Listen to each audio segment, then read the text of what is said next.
Muito boa noite a você de casa, boa noite a você que está no trabalho ainda. Seja muito bem-vindo ao nosso Conexão RD desta quarta-feira, que hoje vai trazer, tenho certeza, é um problema, ou são vários problemas que atingiram muitas pessoas ao longo dessa pandemia, desde o ano passado, e eu tenho certeza que você pelo menos já conhece alguém que tenha passado por muita ansiedade, depressão, estresse violento, até aqueles problemas emocionais, né, que só você consegue dizer o que você passou na sua trajetória no passado, perda de emprego, etc. Então a gente vai ver como é que a gente pode lidar com esses sentimentos todos, né? E principalmente como encontrar um equilíbrio emocional para a gente passar ainda por outros problemas que provavelmente ainda vão acontecer daqui para frente. Então, a gente convidou uma especialista no assunto, psicóloga, psicoterapeuta, ela que é uma espécie de fada madrinha, exatamente. Vocês vão ver o jeito dela conversar, é uma fada madrinha que a gente convidou, que é a Thaís Roloff. Tudo bem, Thaís? Boa noite para você. Boa noite. Seja bem-vinda aqui ao nosso Conexão. Obrigada. Olha, a Thaís, ela tem uma formação bastante vasta, né? Você fez yoga também, você faz constelações familiares. Me fala um pouquinho dessa tua especialidade. Então, achei bonitinho que você falou, né? Fada madrinha. Mas eu acho que é trazer esse universo de lugares diferentes que fazem sentido para mim, na minha vida. Aliás, né? Desde sempre. Então, eu tenho um caminho que comecei muito cedo pelo movimento, pela dança, depois pelo yoga, pela própria psicologia. E dentro do caminho da psicologia, a gente vai encontrando áreas que vão conversando, né? com essas partes e que vão fazendo sentido para a gente, né? Então, a gente vai estudando, né? Uma infinidade de coisas que eu vou buscando na minha vida para poder integrar não só a minha prática, mas a minha formação e o meu bem-estar, né? E o interessante é que quando eu estava conversando com a Thaís, ela falou assim, não, eu tenho já um lugar dentro de mim, mas é um lugar que eu sempre vou para poder me equilibrar. Então, assim, as pessoas têm que buscar esse lugar. Então, a gente vai conversando ao longo do programa de hoje justamente sobre esses lugares que estão dentro de nós. Perdão, bati no microfone, mas são lugares que estão dentro de nós, mas que podem nos ajudar a lidar com tudo isso, né? Tem uma pesquisa aqui que foi feita no Instituto de Psiquiatria do Hospital das Clínicas da Faculdade de Medicina da USP e foi conduzida pelo neuropsicólogo Antônio de Pádua Serafim, do IPD, o Instituto, então, de Psiquiatria. Ele fala que as pessoas mais afetadas emocionalmente, né, pela pandemia foram as mulheres, e elas respondendo por 40,5% com sintomas de depressão, 34,9%, 35% de ansiedade e 37,3% de estresse. Você, por exemplo, nos teus atendimentos, o que você mais identificou dentro dessas patologias, por exemplo? Bom, as pessoas já vinham em atendimentos, cuidando de coisas muito pessoais, né? E aí, com a pandemia, isso ficou mais acirrado. Então, dentro da minha prática, sim, eu acabei trabalhando muito com pessoas com um nível de estresse, maior o estresse, né? A ansiedade do momento, daquilo tudo que estava gerando, que foi o que mais, assim, se apresentou para mim, né? E nesse estresse, o que a pessoa se queixava mais? Porque teve gente que perdeu o emprego, isso deve ter gerado muito estresse. Tem pessoas que perderam pessoas também, isso deve ter gerado muito estresse. O que te apresentaram? Então, as pessoas já vêm com um padrão de lidar com certas coisas na vida. Sim. Né? Então, diante de uma pandemia, onde a gente tinha uma incerteza muito grande, sem saber o que era e sem ter um tempo definido, aquela ansiedade se potencializou. Então, as pessoas ficaram assim um pouco mais assustadas, um pouco mais recolhidas e com pensamentos repetitivos sobre certas coisas, né? Então, assim, foi um crescente daquilo que já estava presente, né? E a gente estava até o ano passado, né, diante de um cenário onde a gente não sabia o que vinha. Quanto tempo a gente ia ficar parado, porque antes eram 15 dias, depois ia aumentando. Então, a gente ficava naquela incerteza e todo mundo tendo que ficar literalmente dentro de casa. Acho que ano passado as pessoas ainda ficavam mais dentro de casa. Então, isso foi fomentando ainda mais esse lugar do medo, né? Sem saber o que ia ser, trabalhando de casa e lidando com as coisas que estavam se apresentando, porque, de repente, foi todo mundo para dentro de casa também, né? Exato, exato. Mesmo que logo depois, tipo 2 semanas, em Florianópolis, pelo menos, algumas cidades de Santa Catarina, foi relaxando um pouco nessa questão das restrições, mas mesmo assim você não podia fazer muitas coisas. Eventos, por exemplo, você ainda está caminhando, né? Quer dizer, as pessoas tiveram que lidar com esse estresse seu, quer dizer, de como você lida com isso, mas também com o estresse das outras pessoas e até da própria família. E eu vi famílias inteiras que tiveram na família mesmo várias pessoas com depressão, com muita ansiedade, que tiveram que procurar psiquiatra, psicólogos, tal. Isso tudo mexe muito com, imagino, com o coletivo todo, né? Claro, com certeza, né? Até pela questão do isolamento. Sim. Então, as pessoas mais velhas, que muitas vezes são aquelas pessoas que auxiliam os filhos com os netos, tudo, de repente todo mundo tendo que ficar afastado. Então, essa questão do isolamento foi uma coisa que pesou. Aquela preocupação de não transmitir, e aquele tempo, né?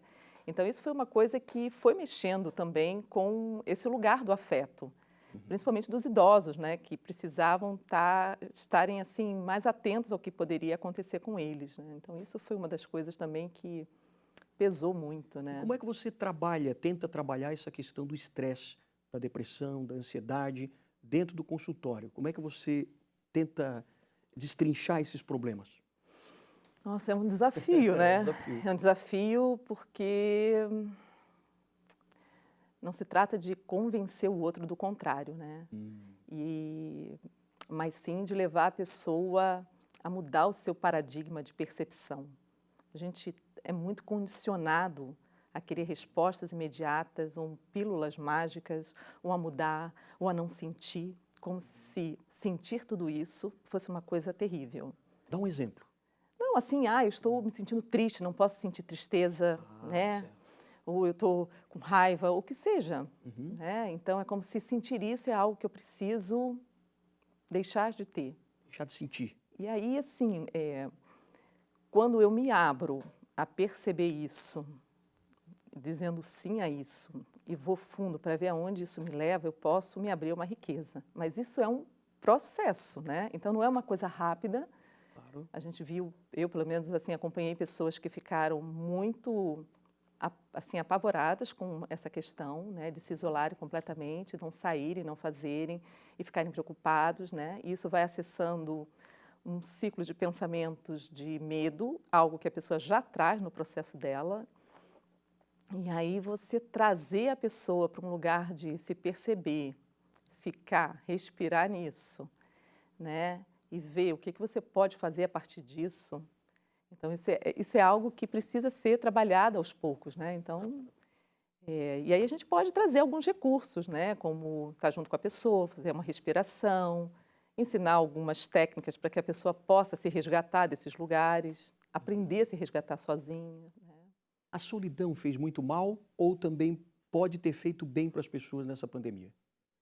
Então, assim, tem aquelas pessoas que a solidão pode ter sido benéfica, quando é uma solução, uma solidão do bem, né, onde eu aproveito esse tempo para mergulhar, para me escutar e posso fazer coisas para me sintonizar.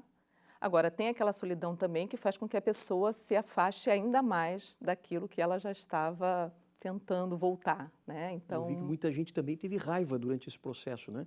Quer dizer, a raiva, a tristeza e a própria solidão juntas. sim, né? São processos, de repente, de uma hora para outra, você não pode fazer ou não pode sair, não porque você não queira, mas porque existe uma restrição de fora, isso mexe com a tua liberdade de ir e vir. Então, se antes, quando você era pequenininho, você não podia sair, não podia fazer algumas coisas porque teu pai ou alguma autoridade não te deixavam, e aquilo, como aquilo foi trabalhado na tua infância, na tua vida, como você lidou com aquilo, de repente, na idade que você encontra hoje, se deparando com a pandemia, com tudo que está acontecendo, como é que você faz quando você tem uma ameaça, né? E aí que você tem que ficar? Então, isso tudo vai mexer muito com aquilo que você estava acostumado a fazer. A gente não tem mais como se distrair com certas coisas, né? Então, você é obrigado a ficar. E no que você fica, você é obrigado a olhar. E, às vezes, a gente não quer olhar o que não está bom. Então, você tem que ficar mais em casa, e aí aqueles problemas da casa começam a aparecer, né? E aí, A gente tem um costume, talvez, de não assumir aquele problema. sim, né? Porque dá trabalho, né? Então, assim, a gente deixa para depois eu resolvo. Isso. E aí, agora eu tenho que sair porque eu tenho tal coisa, agora eu tenho que fazer porque depois eu penso. E a gente vai protelando. E aí, a pandemia veio para mostrar que não tem como, né? Você pode escolher não fazer, mas aí você também vai assumir as consequências disso. Foi o que aconteceu com muitos casais que, de repente, foram obrigados a conviverem juntos e começam a se estranhar por conta disso, né? Porque antes as ocupações externas faziam com que as pessoas saíssem. Sim. E aí, de repente, você tem que ficar. E não é só ficar porque não pode trabalhar, porque você pode se contaminar ou contaminar, mas é porque o trabalho fechou, ou porque a coisa não vai estar fluindo. Então, quem tinha um trabalho que era servir ao outro, né, e que você precisava, e você não pode mais ter aquele contato, você é obrigada a ficar e vai fazer o quê? Né? Por exemplo, como é que você lidou com os problemas da pandemia? Porque assim, as pessoas podem pensar, né? Mas para uma psicóloga é fácil porque ela tem, né, o conhecimento, as ferramentas para lidar com isso. Você conseguiu lidar com isso de que forma? Então, vamos entrar numa questão de como cada um funciona. Então, eu vou falar aqui, eu sou uma pessoa que sou muito movimento, gosto de estar em atividade, gosto de estar em relação. Então, eu não sei ficar parada. Certo. Então, as minhas atividades externas que foram para o online, eu não pestanejei, fui lá para fazer. Então, se eu tinha que fazer as coisas dentro de casa, eu fazia. E nisso eu ia me conectando e fui descobrindo outras coisas também. Por exemplo? Eu descobri uma professora de uma escola de dança de Nova York e aí, seguindo ela, eu comecei a me relacionar e eu mandava vídeos, eu fazia e, de repente, me tornei quase que amiga dela, né? E isso foi me dando um propósito. Sim. Né? Então, eu não a conheci, mas esse tempo me fez com que eu me conectasse com uma pessoa de um outro país e eu fui seguindo aquilo ali, fui criando, eu mesma criei um propósito, né? Então eu criava os vídeos, mandava para ela e nisso eu fui me relacionando. Agora, isso faz parte assim do meu perfil, né? Então por isso que é importante ver como que as pessoas lidam com isso também, né? Como é o seu perfil, porque tem gente, nem todo mundo é igual. Algumas pessoas começaram a pintar, outras a bordar, muitas começaram a plantar, né? Foi um aumento grande de pessoas que começaram a cultivar plantas. Então, eu não vou dizer que tenha sido fácil, porque de repente eu não podia viajar, ou não podia visitar meus pais, a gente fica preocupada, a gente não sabe quanto tempo isso tem. Sim. Né? Teve um momento também que eu precisei fazer uma viagem para visitar o meu pai, que precisou ficar hospitalizado, né? Então, isso tudo mexe, porque a gente não sabe o que vai acontecer. E poderia ser que, de repente, os aeroportos não permitissem mais voos. E aí, como é que isso vai, né? Como é que vai ficar? Então, claro que houveram situações delicadas. Enquanto isso, a gente vai se trabalhando também dentro desses processos terapêuticos, dentro desses campos de estudo, vai se abrindo a mestres e pessoas que a gente considera importantes, que te abrem caminhos, iluminam assim a tua visão para certas coisas. Vão surgindo também outros trabalhos, outros grupos, onde as pessoas vão se juntando, né? Então, o online permitiu também esse encontro com pessoas para fazer outros tipos de trabalho, como, por exemplo, grupos de meditação. Então, eu continuei trabalhando de casa, continuei dando aula de casa também. Então, assim, a gente também, né? Ano passado foi um ano que também foi novo isso, né? Da gente, de repente, fazer algumas coisas dentro de casa e ocupar o espaço da casa de uma forma diferente. Essa coisa que você falou do propósito, né, que essa pandemia pode também ter trazido isso, né, que as pessoas descobriram coisas que às vezes não utilizavam, a pessoa começou a pintar, começou a fazer, né, algumas outras coisas, plantar também. Mas teve gente que a gente percebeu que também perdeu um pouco da sua identidade. Acabou se perdendo na vida porque perdeu o emprego, ou aquilo já não funciona mais porque agora é tudo online. Quer dizer, essa perda da identidade, essa crise de identidade que eu vi muita gente ter, como é que você acha que as pessoas podem lidar com isso também? Então, gostei dessa suspirada sua agora. Vamos internalizar o problema. vamos assim, né? Em primeiro lugar, é a gente reconhecer o que está acontecendo, né? Assim, tem uma mudança que vem. Então, a vida ela não dá sinais assim tão diretos. Às vezes ela vai chegando assim sutilmente. E foi, de alguma forma, foi o que essa pandemia fez, porque de uma hora para outra muitas coisas fecharam. Então, se você trabalhava fazendo algo fora e de repente você não pode mais e você se vê dentro de casa, o que você faz com essa energia inteira, né? Toda. Então, de repente, aquilo não tem uma perspectiva de continuar. E aí você começa a pensar, tá, eu vou fazer o quê? Se eu passei anos da minha vida fazendo aquilo, ou se eu investi mais em alguma coisa para que aquilo pudesse seguir, ou eu venho estudando, olhando para aquilo, fazendo planos com aquilo. E, de repente, esses planos se colocam assim stand-by, pode ser que a coisa não funcione. E aí? Você está preparado para mudar? Né? Baseado em que você está fazendo essa perspectiva de futuro? Porque talvez o que a gente não é convidado a trabalhar é essa confiança que, se a vida mudar de rota, eu possa rapidamente me reorganizar para fazer. Muitas vezes a gente é apegado nos nossos sonhos, naquilo que eu planejei, e fico naquela insistência. Então, não é uma tarefa fácil, né, falar de crise de identidade. Acho que, em algum momento da vida, todos nós passamos por isso. Acho que isso faz parte. Até porque tem um ciclo da vida também, que vai ali pelos 40, né, que entra muito nisso, que a gente começa naturalmente a questionar o que eu estou fazendo. Então, tem algo que, independente de pandemia ou não, a gente passa por um processo de questionamento. Porque a gente vem da faculdade, trabalha, faz várias coisas, está correndo, correr é bom, a gente nem se preocupa se está comendo direito, se não está comendo direito, a gente vai, porque a gente tem energia. Mas chega uma hora que você começa a se perguntar, eu estou correndo para quê? E aí, a continuidade disso, né, eu acho que hoje os economistas falam muito disso, né, a gente não vai mais falar de aposentadoria, mas você vai falar de ter liberdade financeira, porque ninguém quer parar de trabalhar. Mas você quer poder não precisar trabalhar para ter dinheiro para pagar suas contas. Você quer ter um pouco mais de tranquilidade para fazer as suas coisas. Então, isso já te convida a mudar a sua forma de se relacionar com o teu trabalho. Isso tem muito a ver também com o sentido da vida, né, que as pessoas Sim, com o teu buscam. Propósito. A não ser que você queira ficar ralando a vida inteira para ganhar um salário e correndo atrás. A gente quer chegar leve ao final. Né? E isso requer que a gente comece a abrir mão de algumas coisas, a questionar algumas coisas. No que eu estou me apegando? Então, a crise de identidade, ela não é ruim, ela é saudável. Né? Porque é uma forma que a gente tem de parar e ver assim, como é que eu estou construindo a minha visão de futuro? Sabe, será que isso está bom? Será que não tem que mudar? Será que não está na hora de abrir mão de algo? Será que eu não estou insistindo?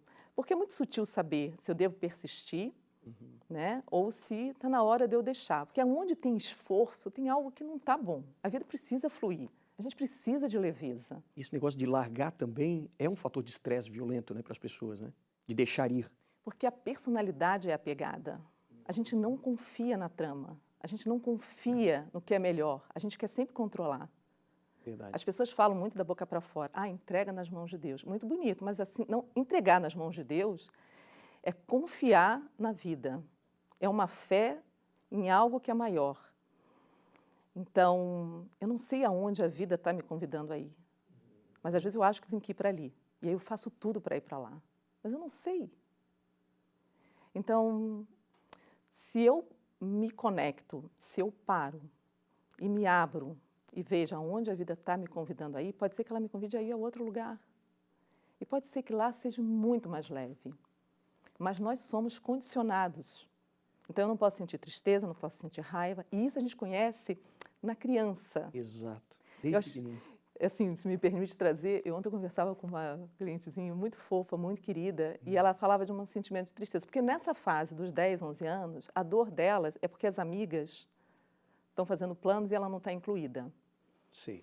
E aí, o trabalho com ela é poder pensar aonde que isso afeta ela, por que isso pega nela? E dentro de um desenho que ela fez, ela desenhou um coração e ela dizia assim, dentro do meu coração tem umas coisas misturadas, tem alegria, mas tem umas outras coisas. E aí eu falei, está tudo bem de ter essas coisas. A gente pode ter a tristeza, a raiva. Então, se trata de como a gente dá espaço e a gente olha para isso. Porque é daí que nasce a riqueza daquilo que eu preciso me conectar, que eu preciso escolher, que eu preciso abrir mão. Entendi. Então a gente vai pegar essa reflexão que você fez para falar um pouquinho mais daqui a pouco, depois do intervalo, de sentido da vida, mas também como é que a gente pode achar esse equilíbrio dentro de nós quando a gente fala em depressão, que é uma doença, né? O estresse e também a ansiedade. Então não sai daí que a gente volta daqui a pouquinho aqui no nosso Conexão ND, hoje com a psicóloga Thaís Roloff. Obrigado.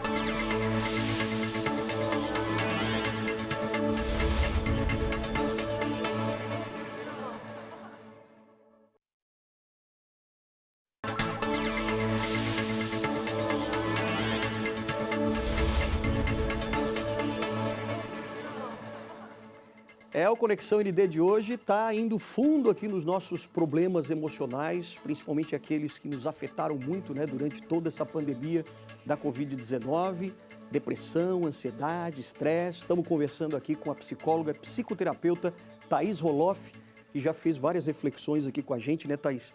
Agora, assim, retomando um pouquinho essa questão da depressão, ansiedade e estresse, a gente sabe que existem alguns gatilhos, algumas circunstâncias que acabam fazendo com que a gente tenha esses problemas, né? A pandemia trouxe vários deles. Quer dizer, o que você pode dizer para a gente desses gatilhos, né? Aquilo que faz com que apareça a depressão, estresse, ansiedade, e como é que a gente pode lidar melhor com isso?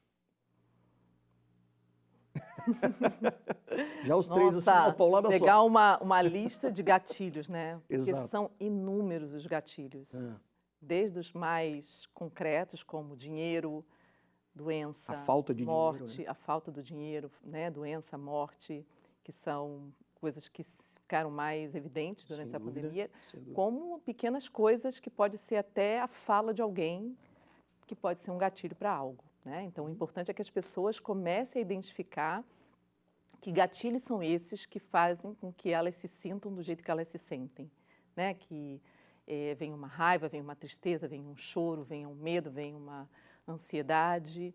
Então, os gatilhos, eles são variados, variáveis e são inúmeros. Cada um precisa descobrir os seus gatilhos. Essa é a grande, digamos assim, a grande busca, né, nos processos terapêuticos, assim, saber o que me tirou do eixo. Porque, às vezes, as pessoas não conseguem identificar de pronto. Sim. Mas, de uma forma geral, assim, quando a gente fala da questão financeira, que é um dos gatilhos que mexe muito com qualquer nível de tranquilidade, né, de uma família, a própria questão da doença e da morte, que foi algo também que afetou, né, acabou afetando bastante as pessoas.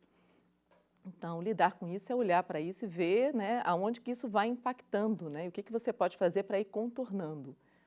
Porque tem esses gatilhos que são de uma ordem prática, direto, que às vezes requer que a gente faça alguma mudança de planos. Então, pensando no dinheiro, né, na questão financeira, às vezes eu tenho que me desfazer de um carro, de um bem, algo para que eu possa, então, equalizar minhas contas.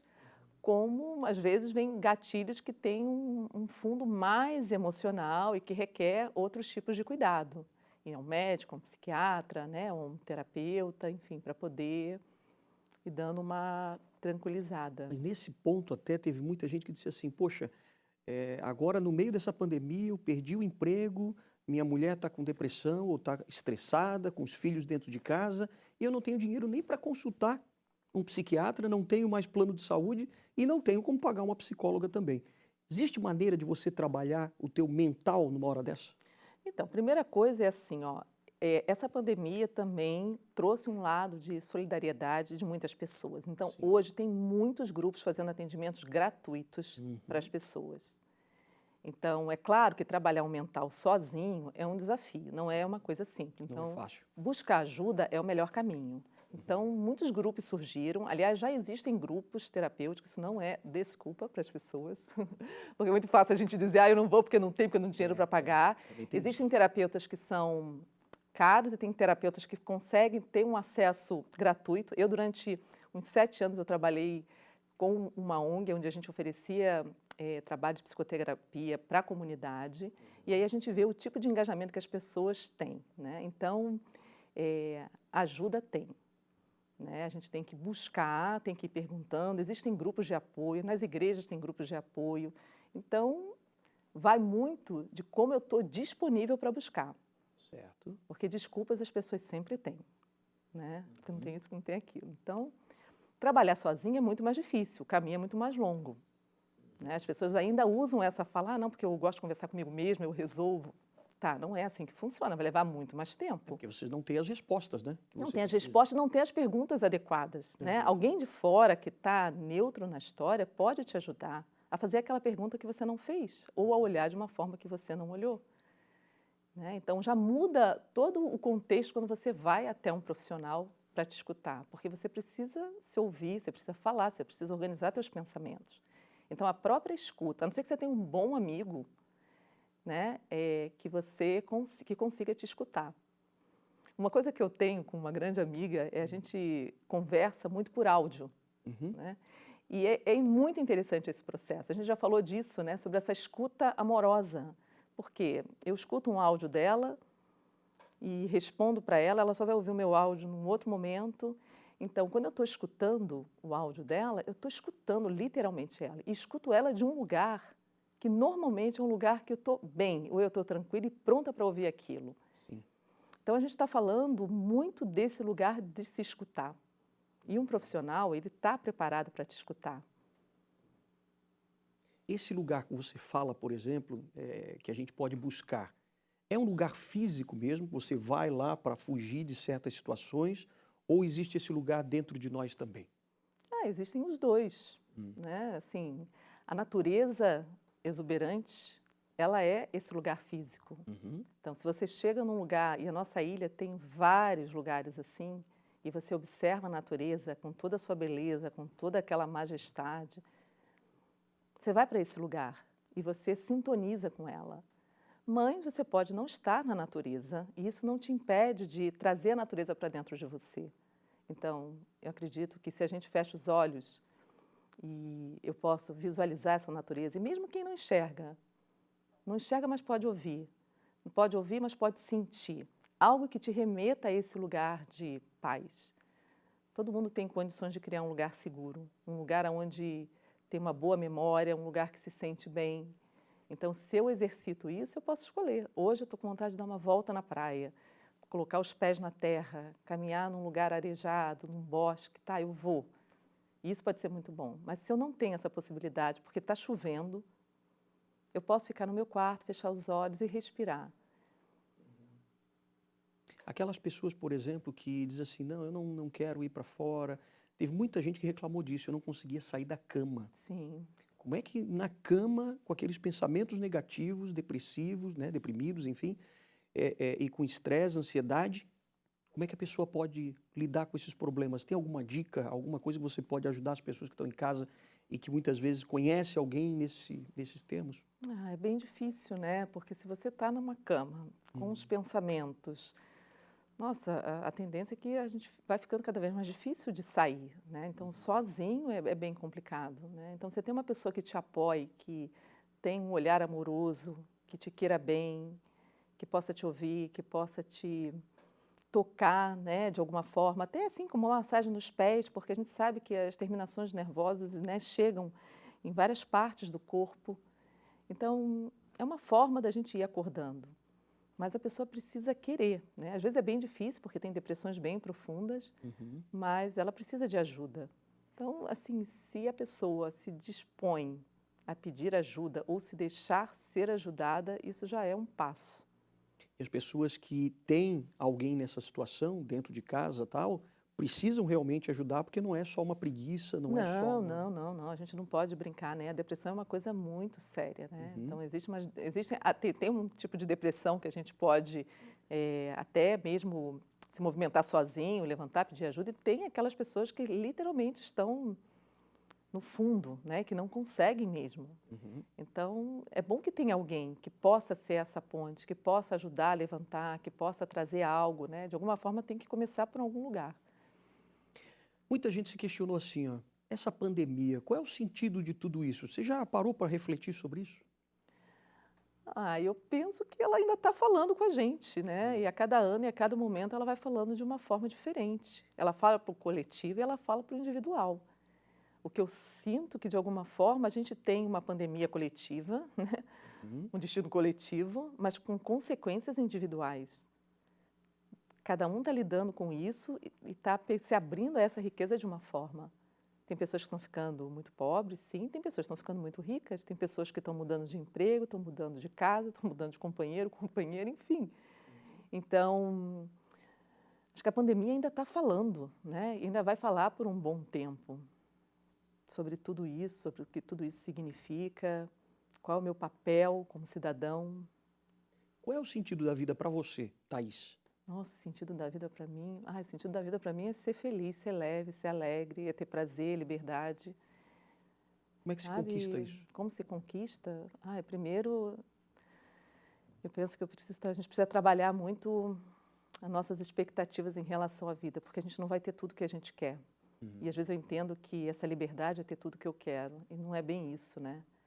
Então, trabalhar muito essa maturidade de ver o que me cabe, o que não me cabe, trabalhar muito esse lugar da aceitação, porque às vezes é difícil, não é uma tarefa fácil, dizer um sim, sabe? Com letra maiúscula para tudo que é do jeito que é, né? Aquilo que a minha alma se comprometeu a viver nessa vida. Não é fácil. Às vezes a gente briga com a vida, né? A gente resiste. E aonde eu resisto é aonde eu acho que eu tenho controle. Então, é claro que eu quero ter uma liberdade. O sentido da vida para mim é eu poder viajar bastante, é ter liberdade, é poder sair, é ter a liberdade financeira para poder ter conforto nas minhas coisas, ter equilíbrio, ter paz. Isso é o que, sim. Bom, para mim o sentido é esse. Para outras pessoas vai ser abrir uma ONG, para outras vai ser construir tal coisa. Enfim, cada um vai ter um sentido e está tudo certo ser, né? Ser assim. Mas eu acho que disso tudo, o que é mais importante é a gente poder perceber aonde que eu estou me defendendo da vida, aonde que eu estou resistindo. Às vezes é ali que está o problema. Sim. Você precisa virar a chave. E aí, assim, é o que a gente estava falando antes, né? Aquilo que às vezes eu tenho que abrir mão. Às vezes eu estou insistindo numa coisa que não vai me levar, mas eu cismei com aquilo. Então, ter esse discernimento é algo que a gente precisa trabalhar, esse ajuste fino. E aí, digamos assim, o termômetro para isso é saber se eu estou mais densa, mais denso ou mais leve. Porque a minha frequência vai determinar a experiência. Isso significa dizer que, se eu estiver densa, eu vou viver a parte densa daquilo que eu tenho que viver. Porque aquilo que eu tenho que viver, eu vou viver. Mas se eu estou leve, eu vou viver a parte mais leve daquilo que eu tenho que viver. Então, se eu tenho um sentido na minha vida, que é me movimentar, estar com pessoas que eu gosto, fazer coisas que eu gosto, enfim, né? Eu vou passar por essa situação de uma forma mais leve. Isso não significa que eu não vá viver uma perda ou que eu não vá sofrer, mas eu vou compreender isso de um outro lugar. A lente pela qual eu olho é diferente. Então, a gente precisa olhar essa lente, sabe? Tem uma coisa que você fala muito nos teus trabalhos, tal, que é essa questão de você entrar na frequência daquilo que você deseja. Porque se você tiver uma frequência abaixo daquilo que você quer, por exemplo, quer dizer, você não está na frequência daquilo que você quer, isso pode te desestabilizar. O que é essa frequência? Explica para a gente um pouquinho. Então, eu vou te falar da experiência que eu tive recente quando eu fui passear aqui na ilha, e era um lugar que eu não ia há muito tempo, ali na Lagoa do Peri, né? Quando eu cheguei ali, tinha uma paisagem tão serena, tão linda, não tinha um vento. Tinha um silêncio que era muito maior, que se impunha. O silêncio, ele não precisa pedir, ele pode se impor. Assim como se você chega aqui do alto da emissora e olha lá para baixo, tem um silêncio. Isso é uma frequência. Se eu sintonizo com isso, algo em mim tranquiliza. E é desse lugar que eu posso ter uma boa ideia, porque algo maior chega para mim. Né? É como se a gente pudesse ir além da personalidade, porque o meu ego quer, o meu ego entende, o meu ego sofre. Então, sintonizar é poder entrar mesmo nessa frequência, a frequência da natureza. Quando você olha uma cachoeira, quando você olha o mar, quando você olha uma paisagem que está ali serena, linda, o que tu sente? Tu tem que olhar, sentir no teu corpo o que você sente. Algo se acalma. E aí é desse lugar que boas ideias me chegam. Não tem outro caminho. E a gente precisa confiar nisso. Isso é uma mudança de paradigma.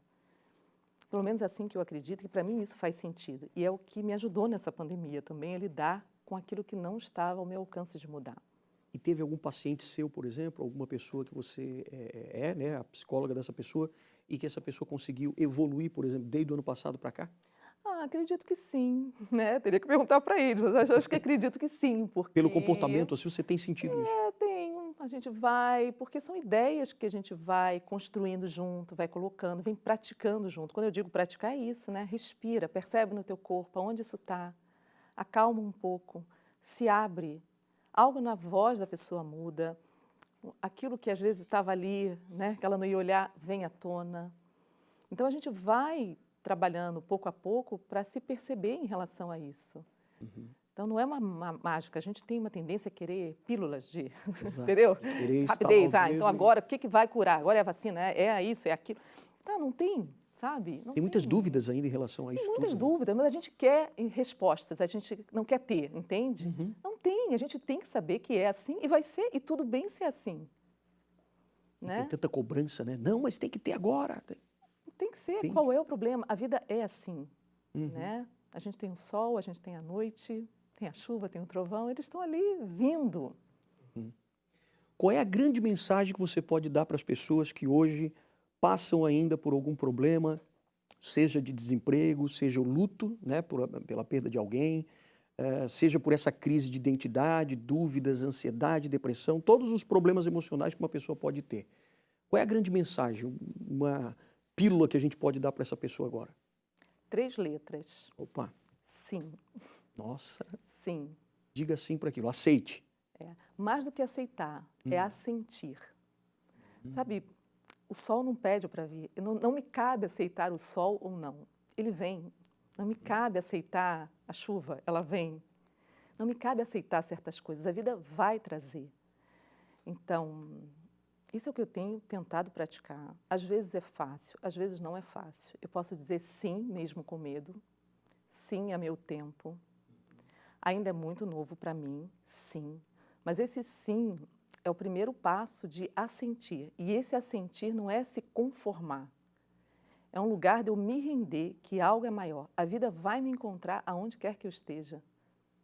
E o que eu tiver que passar, eu vou passar. Mas aí é o que eu estava te falando antes. Ou eu posso escolher passar densa, ou eu posso escolher passar leve. Então, se eu estou alinhada, né, com essa tranquilidade, com essa paz, mesmo que as coisas ao meu redor estejam tumultuadas, mas se eu me sintonizo, que eu me tranquilizo, eu falo essa palavra porque, enfim, para mim ela faz muito sentido.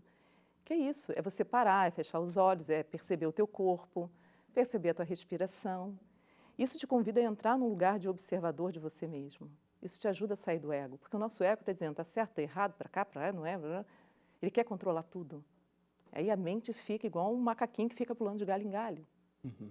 Mas se eu pego esse copo com água e areia que está ali misturado, que está tudo, e eu deixo ele paradinho e aquela areia vai descendo, quando aquela água fica limpa, isso é o estado de serenidade da mente.